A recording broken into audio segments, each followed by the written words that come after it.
Hello and welcome back to Asia Now. I have an extra large video for you guys. I hope you had a great weekend. In this video, I'll tell you about 14 foreigner scammers arrested in the Philippines, 2 people arrested for suspected of being fake Filipinos, an Australian man arrested for saying the wrong thing, find out what he said, more trouble for Australians as a couple have been arrested for suspicion of being spies, an assassination attempt on the former President Donald Trump, an update on the 2 New Zealand brothers who were arrested in Thailand for taking a weapon of a police officer and putting him in a chokehold.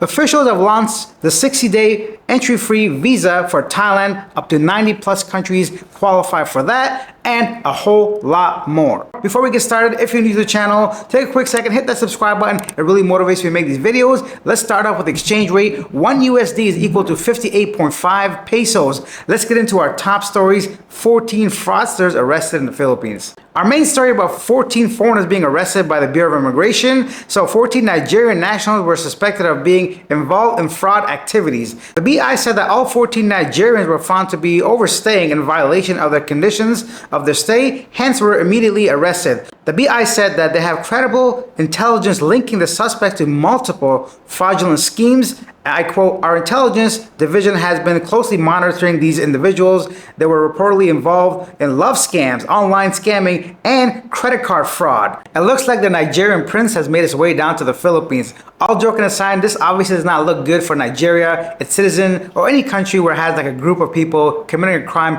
in another country. It shows that the BI is really pushing through and trying to catch anybody breaking the law in the Philippines. Let's move on to our next story. An Australian arrested for cracking bomb jokes at Dipolog Airport. An Australian national was arrested for cracking bomb jokes at the Dipolog Airport in Dipolog City, Zamboanga del Norte. The incident happened when the 69-year-old man was checking in for his flight on Wednesday. When he was asked by a passenger service agent if his bag contained any electronic devices, he allegedly said, I quote, "No, just an automatic bomb."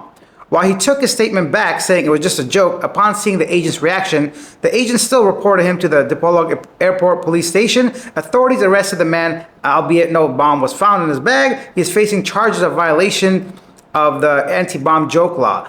Officials said, I quote, "Public safety is our top priority and we take bomb jokes seriously. Making bomb jokes in public places like airports is irresponsible and illegal under certain laws." It's not the first time someone's been arrested for making a stupid joke, a bomb joke, a dad joke. I would say it's not funny. It's 2024, man. People are like on edge on whenever there's any sort of stuff like that. You're traveling by 70, you're almost 70, man. You got to know a little bit better. You got to make that kind of joke. You got to make it to like an individual, a friend or something like that. You just make yourself look bad and the rest of us travelers as well. But regardless, don't make these jokes. It's not funny. I don't think it's funny. Do you think it's funny? A bomb joke? I don't know. Maybe I just don't have a sense of humor. Staying in Australia, Australian police have charged a married couple with spying for Russia. Top officials said Friday, accusing them of accessing defense-related documents for Moscow. Whoa, that's a pretty serious crime if found guilty. The 40-year-old woman and the 62-year-old husband, both holders of Russian passports, were charged with preparing for an espionage offense, Federal Police Commissioner Reese said on a news conference.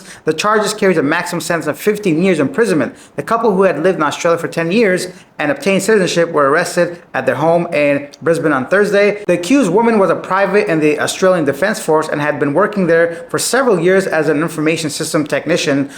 She took a non-declared travel to Russia during long-term leave from Defence Force, he said. You know, I bring this piece of news because I know a lot of Australians are in the Philippines, and recently, of course, if you know, the former president, well, not the former president, the suspended Tarlac Mayor Alice Guo, or Alice Huaping, has been in the news lately. So a lot of spying and, you know, espionage and all this stuff, plus the whole like Cold War that's pretty much on the rise in between Russia and the US. Anyway, a little bit interesting. Anything to do with spies, since I was a kid, I find informative. But we're going to talk about Alice Guo and somebody that was apprehended, one of her crew, let's say, a little bit later on. But let's move on to our next story. And then 2 women suspected of being fake Filipinos intercepted by the Bureau of Immigration. BI Commissioner Norman said that the 2 women, identified only as Diane and Myla, attempted to depart on board a Cathay Pacific flight to Beijing when they were stopped by officers.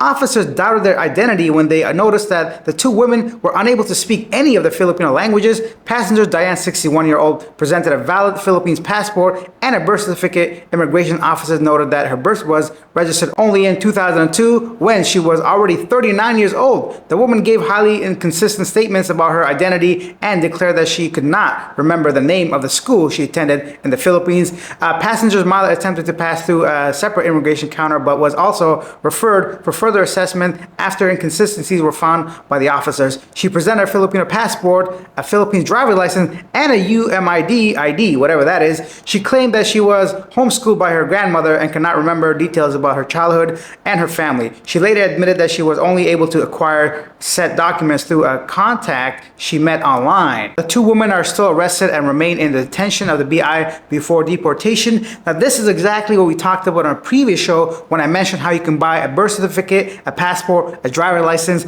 all for just over 5,000 USD in the Philippines. Legit documents resulting in cases like this. Now, a little bit of, I guess, a personal note, my personal opinion. Although catching these two individuals is very important, I think the Philippines as a whole, just in my opinion, my humble 2 cents, should really look into who are the leaders or the groups, organizations, the officials actually handing out these legit documents. I think they should they should basically nip it in the bud so we don't have to get individual people. We can just probably take down a whole big ass syndicate. But that's just it's basically like a drug bust, right? Why go ahead and try to arrest small time corner dealers when you can go for the head honcho and the cartel, that kind of stuff. But I know it's a big challenge and a big task to take on. Let's move on to our next story. Staying with immigration. So another crazy story. On Friday, police intercepted a Chinese man who was repatriated to the Philippines after being trafficked to Myanmar. Immigration officers were baffled after alias King presented himself as a Filipino during arrival inspection, despite being a foreign national.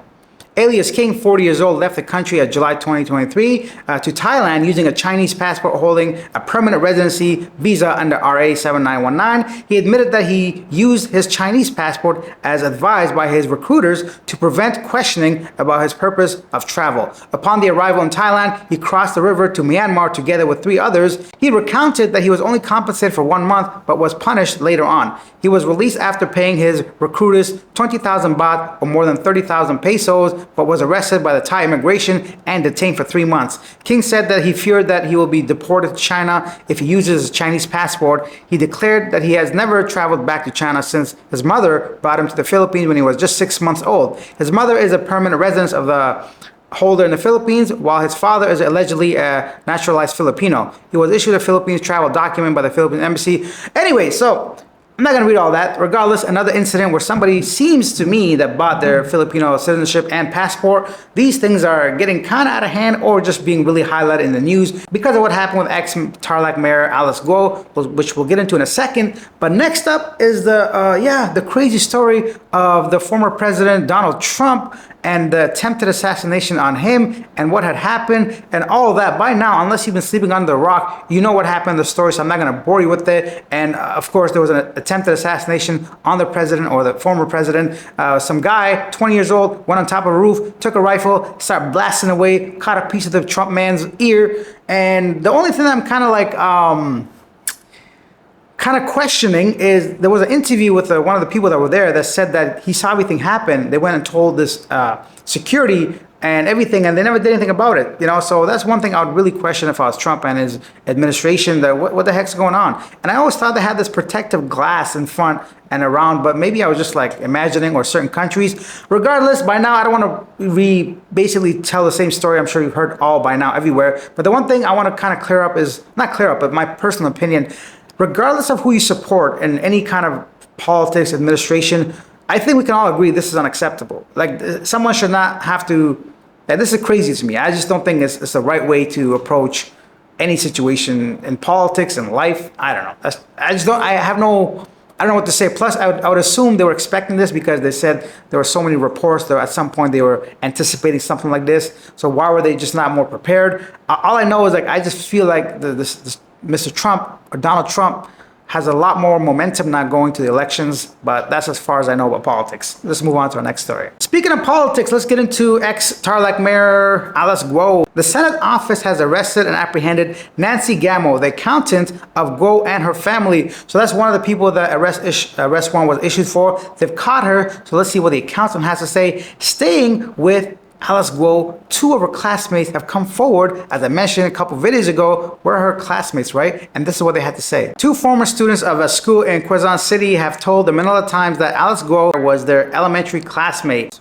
The two consented to be interviewed through Facebook Messenger on the condition that they remain anonymous. Guo has maintained that she was homeschooled by a certain teacher, Ruby Lin, and never attended normal classes or formal classes. So this story would obviously go against what she said, that she was homeschooled. So yeah, kind of an update. Looks like the house of cards is falling for this former mayor. Next up, an update on the two New Zealand brothers, the crazy story that I covered a few months ago in Thailand. If you don't know, a quick update is two brothers were on a motorcycle when police officer pulled them over saying they were speeding. Then the police officer tried to take a picture of the two brothers apparently, and the brothers wrestled the man to the floor. The police officer took his weapon away and a shot was fired. Luckily, nobody was hurt. But if you watch the videos and if you can hear the brother saying, he's trying to shoot us, he's trying to shoot us, I don't believe the Thai's police officer's story personally, but I could be wrong. But basically, they spent 4 months in prison, and that's what happened. So far, here's an update. New Zealand brothers who were detained in Thailand for nearly 4 months following an assault on a police officer in Phuket have returned home. Hamish and Mattis, they had faced multiple charges after the disagreement over a speeding violation on March 16th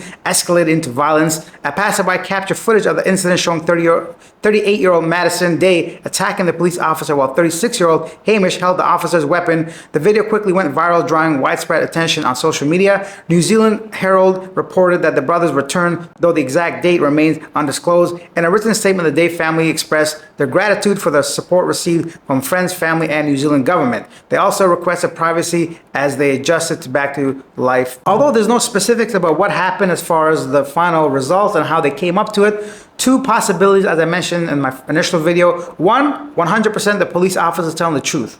Two is the opposite. The guy the police wanted to bribe, the guy said, no, we weren't speeding. So the police officer maybe went for his weapon. At that point, he was basically taken down, because from the video, it looks like both the brothers are in defensive positions. The one dude with the weapon so far away, and looks like the other brother just holding him down to ensure that they don't get shot, basically. Let me know which of those two incidences sound more correct to you, the police side or the brother side. And I think that's it for that one. Well, let's just stay in Thailand a little bit more. I got a couple more things. Thailand just launched its first direct train from Bangkok to Laos. So if you ever want to do like a visa run, if you're staying in Thailand, this will make it much more simpler. You just go onto like a sleeper train, jump on and get off there, stay 24 hours if you want, and come on back to Thailand. Some more news from Thailand. Thailand just launched the 60-day visa-free entry, basically, for 90+ countries.